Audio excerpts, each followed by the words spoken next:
This is a Slingerland drum set circa 1965. It was manufactured in Niles, Illinois by the Slingerland Drum Company, and it was personally purchased by me in New York City from a store named Frank Wolf's Drummer Supply. Buddy, over the years, played many different drums, and he played different manufacturers' drum sets. But his drums of choice were Slingerland drums. This particular drum set actually was named after Gene Krupa, and it was a Gene Krupa drum set. 1N was the model number. The bass drum consisted of 24-inch. Actually, Buddy played 26. Before he died, he was interested. They were talking about actually playing a 28-inch bass drum. But for most of his Slingerland days, he played a 24-inch. Had a single small tom, which was 9 by 13, and he played with two 16 by 16 floor toms. In the early days of big band playing, it was less cymbal work and more drum work. Gene Krupa brought the drummer to the forefront by playing Sing, Sing, Sing. And if you look into the history of drummers, you'll find out that they played a lot of tom things, they played a lot of rolls on the snare drum. And not until later on, actually in the 40s and into the 50s, did the cymbals become the focal point of driving the beat.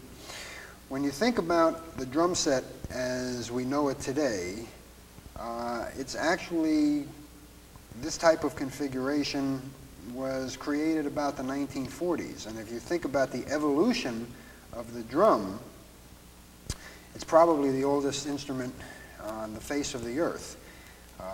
Hollow logs and membranes or calf skins were actually used. So the drum, although a really ancient instrument, the drum set as we know it today is really only about 40 or 50 years old. Double toms were also used back then, but the drums were separated more.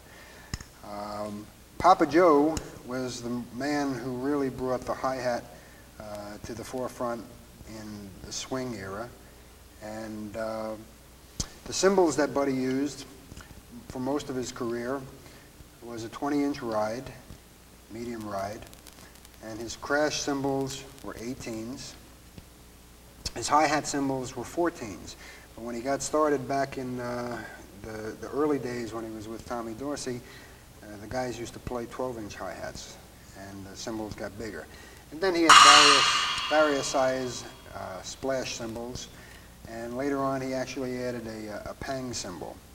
And his snare drum, whether it be wood or metal, were 14-inch, and he played either 5 or 5.5 inch as far as the depth is concerned.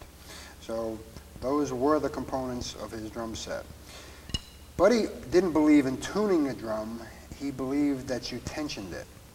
So he didn't tune his drums to specific pitches. All right? He tensioned his snare drum, and he tensioned his tom-toms. Top head was usually a little bit looser than the bottom on the snare drum. Same thing with the tom-toms. So he didn't tune them to specific notes. He tensioned them to the way he liked it to feel.